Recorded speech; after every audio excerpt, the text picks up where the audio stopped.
In this module, we're learning about different types of kinship and descent systems, and how those systems impact the lives of women when it comes to marriage and creating a family. So some of the questions we might want to keep in mind throughout the module are, a consideration of how American families are structured, both socially and physically, as well as why do women get married in the US compared to why they might get married elsewhere. To address those specific sorts of questions, your activity this week is designed a bit differently than our previous group activities. So what I've done in the table here is everyone in the class is assigned to a particular case study. That's the column in which your name is located. And then each person is also assigned to a group, and those are represented by the rows. So, for example, the first group, Megan Bilbrey will be in charge of summarizing the Iroquois case. Macy will be looking at the Caribbean case. Maria will look at the Latin American case. Tressa will look at the China case. And Nayeli will look at the Africa case. So each of those students will summarize each of those case studies, talking about the location of it, its time period, and other facets of its social and cultural context. You'll go ahead and summarize that and submit that through the activity page. Then you're going to meet with your group to discuss and compare each case study. And so your group leaders, who are the people with the bolded names here, will lead each group through a discussion of the questions that you see listed below here. So how are households or families configured physically and or socially? How is kinship defined? Why do women get married? What are the advantages and disadvantages for women in your case study? And what is unique about your case study in comparison to the US or the other cases from the chapter? So all of this information, the chapter itself for this week has, descriptions of all the case studies. You're expected to still read the entire chapter, but each of you are going to become an expert on each case study, on a particular case study. And then you will educate each other about the different cases in your discussion. Okay? Following the submission of this activity, I will post the recorded lecture that highlights the main takeaways of this activity. And so that would be something really important probably to study for the next quiz. Winky face.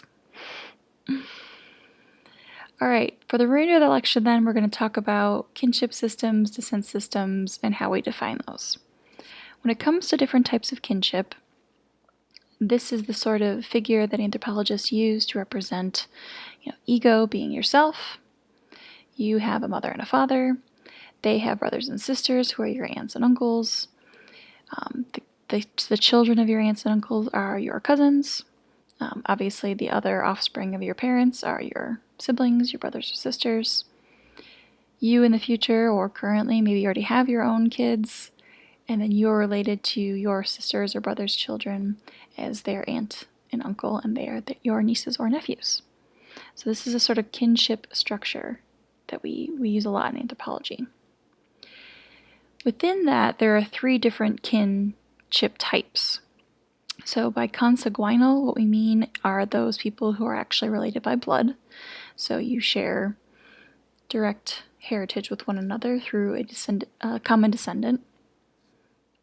Affinal kin, these are the people you're related to by marriage. So in the case of, your direct blood aunt and uncles, it's whoever they marry. Those are your aunts and uncles through marriage.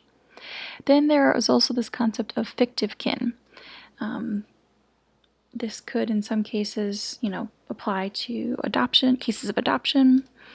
You have your biological mother and father, also your adoptive parents. But, so many of us have aunts and uncles that have no direct relation to us by blood, but they're still just as important in our lives. And this is the type of fictive kin that I'm referring to.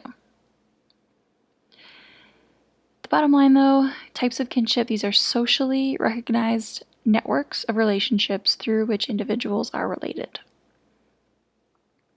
And what these kinship systems do is, in traditional societies, but also even here in the United States, these are a way of channeling resources and a way of raising children.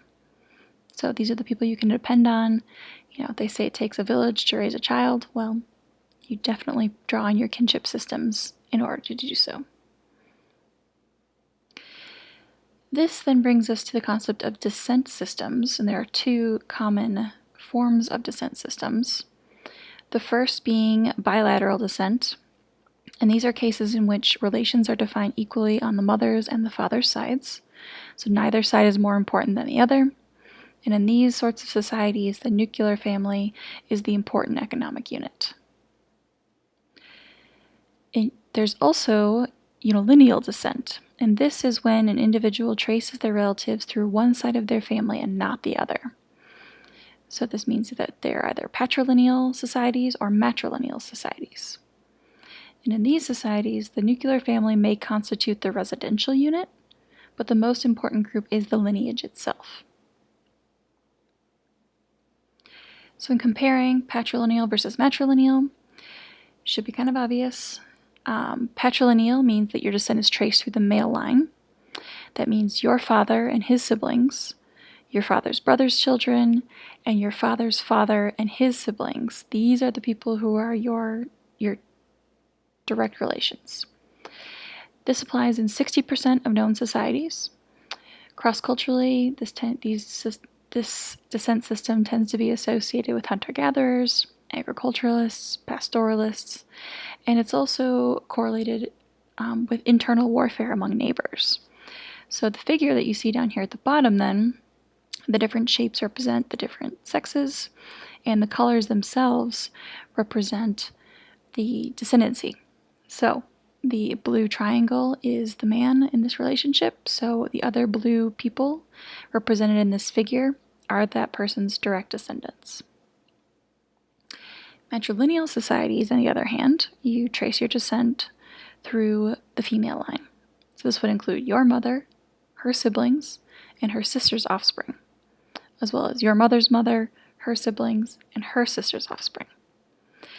Matrilineal societies are only known in about 10% of cases, but they tend to be associated with horticultural societies, long-distance hunting, and groups that engage in warfare with distant enemies.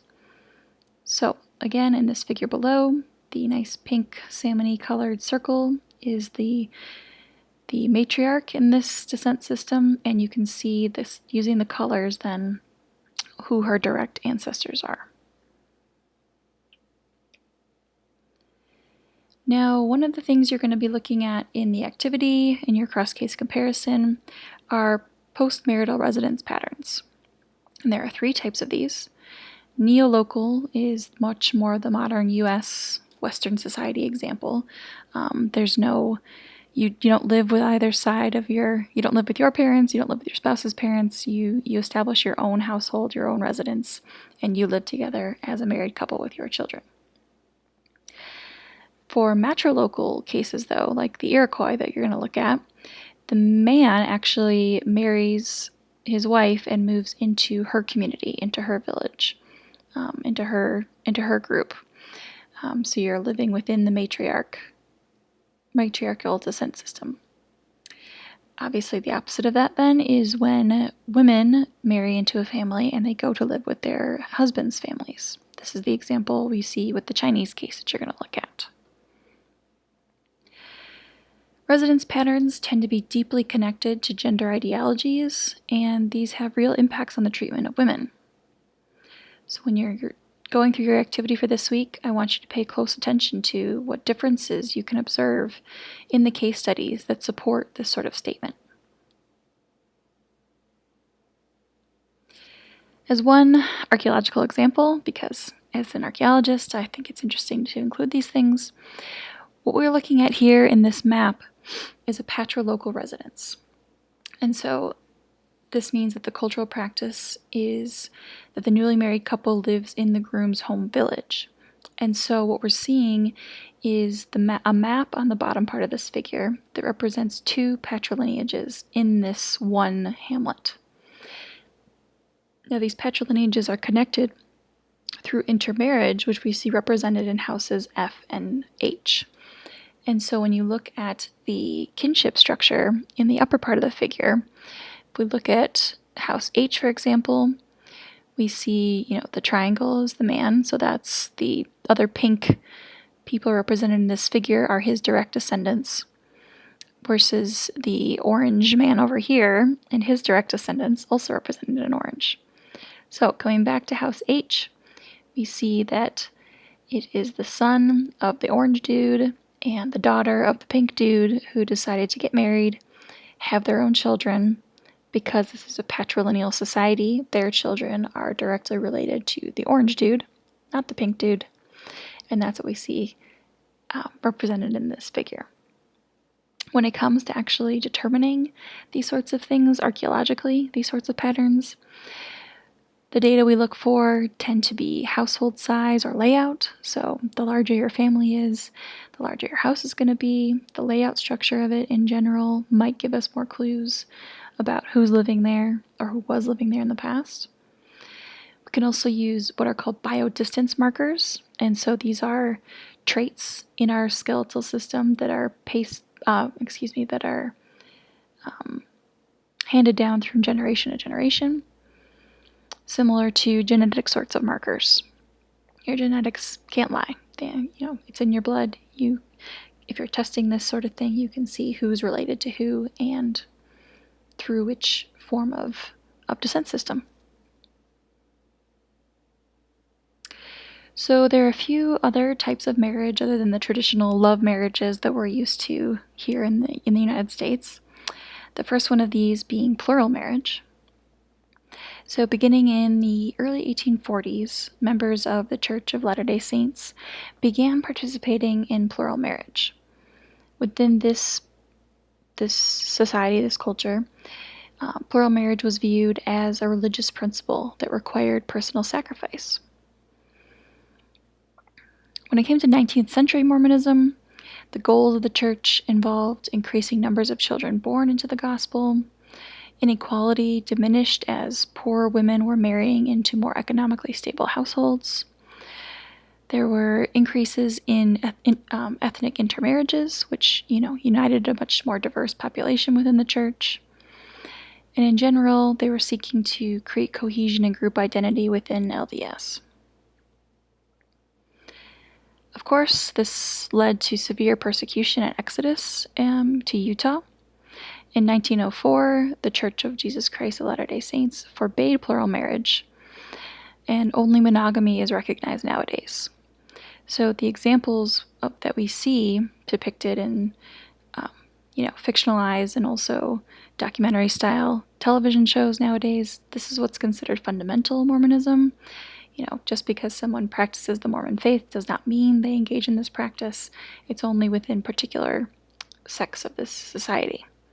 So I've included a video in this module that shows you an example of what living in one of these plural marriages is like. The video also has presents a case study about seeking divorces within Israeli societies by women, which is not typically allowed. So I encourage you to explore both sides of that film. Finally, arranged marriages are the topic for this week's discussion. So I've linked to a Sapiens article that, kind of presents some different sides of this aspect of marriage, this form of marriage, and then your discussion is asking you to think a little bit more about what society might look like if arranged marriages were more acceptable here in the States.